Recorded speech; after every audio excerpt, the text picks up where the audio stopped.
Hello guys, welcome back to our channel. Episode ആരംഭിക്കുമ്പോൾ കാണിക്കുന്നത് രാജീവ് ഷാരികയെ കാണാനായിട്ട് കുടുംബശ്രീ വീട്ടിലേക്ക് ചെന്നിരിക്കുന്നതാണ്. ഇത് കാഴ്ച ബംഗ്ലാവൊന്നുമല്ലെന്ന് പറഞ്ഞ് ഷാരിക അകത്തേക്ക് കയറി പോകുമ്പോൾ ഷാരികയെ തനിക്ക് എന്തുമാത്രം ഇഷ്ടമാണെന്ന് രാജീവ് ശാരദാമ്മയോട് പറയുകയാണ്. അയാളോട് എന്നെ ഒരു സുഹൃത്തായിട്ടെങ്കിലും കാണാൻ പറയണം. ഭർത്താവെന്ന അധികാരത്തോടെ അല്ലെങ്കിലും ഞാനിവിടെ ഇനിയിടക്കിടയ്ക്ക് വരും. എനിക്ക് അയാളെ ഒന്ന് കണ്ടാൽ മാത്രം മതി. അയാളെ അത്രയ്ക്ക് ഇഷ്ടമായതുകൊണ്ടാണ് ഞാൻ എൻ്റെ വീട്ടുകാരെ എല്ലാം ഉപേക്ഷിച്ച് അയാളുടെ ഒപ്പം തന്നെ നിന്നത്. അത്രയും പറഞ്ഞ് രാജീവ് സങ്കടത്തോടെ അവിടെ നിന്ന് ഇറങ്ങിപ്പോകുമ്പോൾ ഈ കാഴ്ച വിഷമത്തോടെ നോക്കുകയാണ് ഷാരിക. തുടർന്ന് അകത്തേക്ക് വരുന്ന ശ്യാമ ഷാരികയെ കാണുമ്പോൾ പറയുകയാണ്, കണ്ണിന് കാഴ്ച കിട്ടിയെന്നേ ഉള്ളൂ, കാണേണ്ടതൊന്നും കാണാനേ ഇപ്പോഴും ആ കണ്ണിന് കാഴ്ചയില്ല. മറ്റുള്ളവരുടെ കുറ്റവും കുറവും മാത്രം കാണാനായിട്ടേ ഈ കണ്ണുണ്ടായിട്ട് ഒരു കാര്യവുമില്ല ചേച്ചി. എന്നും ഇതുപോലെ കണ്ണീര് പൊഴിക്കാൻ മാത്രമേ ആ പൊട്ട കണ്ണിന് വിധി ഉണ്ടാകൂ എന്ന് പറഞ്ഞ് ശ്യാമ അവിടെ നിന്ന് പോകുന്നു. പിന്നീട് കാണിക്കുന്നത് പത്മാവതി അമ്മയുടെ വീടാണ്. രോഹിത് രാത്രി സ്വപ്നത്തിലെല്ലാം വന്ന് എനിക്കൊന്നും തന്നില്ലല്ലോ എന്ന് പറയുന്നത് പത്മാവതി സരോജത്തോടും മറ്റും പറയുമ്പോൾ ഇതുവരെ ആ സൂയിസൈഡ് പോയിന്റിൽ നിന്നും വീണവരുടെ ശരീരം പോലും കിട്ടിയിട്ടില്ല. അതുകൊണ്ട് മരണാനന്തര കർമ്മങ്ങളൊക്കെ ചെയ്യണമെന്ന് സരോജൻ പറയുന്നു. ഇല്ലെങ്കിൽ പ്രേതശല്യം വരെ ഉണ്ടാകുമെന്ന് പറഞ്ഞ് അവരവിടെ നിന്ന് പോകുകയാണ്. തുടർന്ന് വിഷമത്തോടെ പത്മാവതി അമ്മ അവിടെ ഇരിക്കുമ്പോൾ അടുക്കളയിൽ നിന്നും എന്തൊക്കെയോ ശബ്ദം കേൾക്കുന്നു. അങ്ങോട്ടേക്ക് ചെല്ലുമ്പോൾ ആരോ തിരിഞ്ഞു നിന്ന് പാത്രങ്ങളൊക്കെ തുറന്നു നോക്കുന്നതാണ് പത്മാവതി അമ്മ കാണുന്നത്. ആരാ അതെന്ന് ചോദിക്കുമ്പോൾ തിരിഞ്ഞു നിന്നിട്ട് രോഹിത് പറയുകയാണ്, മാമ്പഴ പുളിശ്ശേരി ഉണ്ടാക്കാമെന്ന് പറഞ്ഞിട്ട് എവിടെ അമ്മേ? രോഹിത്തിനെ കാണുന്ന പത്മാവതി അമ്മ പെട്ടെന്ന് തന്നെ ബോധം കെട്ട് വീഴുകയാണ്. തുടർന്ന് രോഹിത് പെട്ടെന്ന് തന്നെ വിഷ്ണുവിനെ വിളിക്കുകയാണ്. ഒരു സർപ്രൈസ് കൊടുക്കാമെന്ന് കരുതിയാ ഒന്നും മിണ്ടാതെ വന്നത്, ദേ ഇപ്പൊ കണ്ടില്ലേ? അങ്ങനെ പത്മാവതി അമ്മയുടെ മുഖത്തേക്ക് വെള്ളം തളിക്കുകയാണ് രോഹിത്. പിന്നീട് കാണിക്കുന്നത് ജയിലിൽ കിടക്കുന്ന സുസ്മിതയാണ്. സുസ്മിതയ്ക്ക് ലേഡി കോൺസ്റ്റബിൾ കൊണ്ട് ആഹാരം കൊടുക്കുമ്പോൾ അവരുടെ മുഖത്തേക്ക് ആ ആഹാരം വലിച്ചെറിയുകയാണ് സുസ്മിത. തുടർന്ന് ആ കോൺസ്റ്റബിൾ ചെന്ന് ചന്ദ്രബോസിനോട് പറയുകയാണ്, ഒരു തരത്തിലും അഡ്ജസ്റ്റ് ചെയ്യാൻ പറ്റുന്നില്ല സാർ. സാറ് പറഞ്ഞിട്ടാ അവൾക്ക് ചിക്കൻ ബിരിയാണി വാങ്ങിക്കൊണ്ട് കൊടുത്തത്.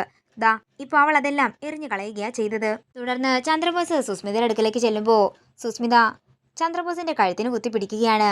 എടാ കള്ളച്ചിറ്റപ്പ, നിങ്ങൾ എൻ്റെ അച്ഛനോടുള്ള വൈരാഗ്യം വെച്ച് എന്നെ മനഃപൂർവ്വം ജയിലിനുള്ളിലാക്കിയതാണല്ലേ എന്ന് ചോദിച്ചുകൊണ്ട് ചന്ദ്രബോസിന് നേരെ തട്ടിക്കയറുകയാണ് സുസ്മിത.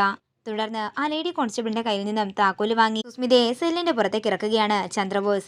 എടി, ഞാൻ നിന്റെ ചിറ്റപ്പനായതുകൊണ്ടും എനിക്ക് നിന്നോട് മുൻവൈരാഗ്യം ഒന്നും കാണിക്കാൻ പറ്റാത്തതുകൊണ്ടും മാത്രമാണ് ഞാൻ നിന്നെ രക്ഷിച്ചത്. ഇല്ലായിരുന്നെങ്കിൽ ആ ശ്രീരഞ്ജനിയുടെ കസ്റ്റഡിയിലേക്ക് തന്നെ നിന്നെ കൊണ്ടുപോയേനെ. ഇന്നലത്തെ കാര്യങ്ങളൊക്കെ നിനക്ക് ഓർമ്മയുണ്ടല്ലോ.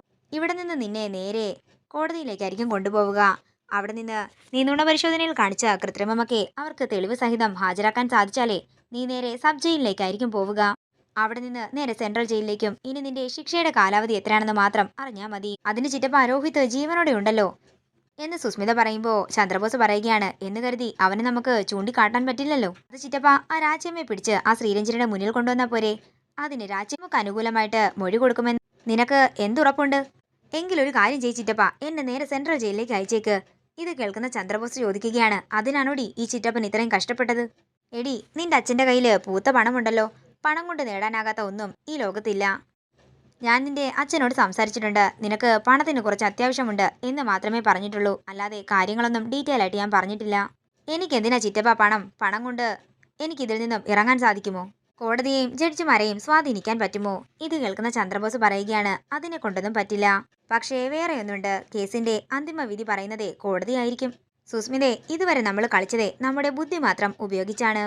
തെളിവായി പിടിച്ചെടുത്ത ചുടുചോര പച്ചവെള്ളമാക്കി മാറ്റാൻ കഴിവുള്ള ഒരു ലോയർ ഉണ്ട്. താൻ ഏറ്റെടുത്ത കേസിന്റെ ജയത്തിനു വേണ്ടി ഏതറ്റം വരെയും പോകാൻ മടിക്കാത്ത ഒരാള്. BTL അസോസിയേറ്റ്സിന്റെ സാരഥി. BTLോ അതെന്താണെന്ന് സുസ്മിത ചോദിക്കുമ്പോൾ ബ്രെയിൻ ടു ലെറ്റ്, തലച്ചോറ് വാടകയ്ക്ക്. എന്താ കക്ഷിയുടെ പേരെന്ന് സുസ്മിത ചോദിക്കുമ്പോൾ ചന്ദ്രബോസ് പറയുകയാണ്, അമീർ അബ്ദുള്ള. ഇത് കേൾക്കുന്ന സുസ്മിത ഒരു പുഞ്ചിരിയോടെ ചന്ദ്രബോസിനെ നോക്കുകയാണ്. ഇതോടുകൂടി ഇന്നത്തെ എപ്പിസോഡ് ഇവിടെ തീരുകയാണ്. വീഡിയോ ഇഷ്ടമായെങ്കിൽ മറക്കാതെ ലൈക്ക് ചെയ്യുക, ഷെയർ ചെയ്യുക, കമന്റ് ചെയ്യുക.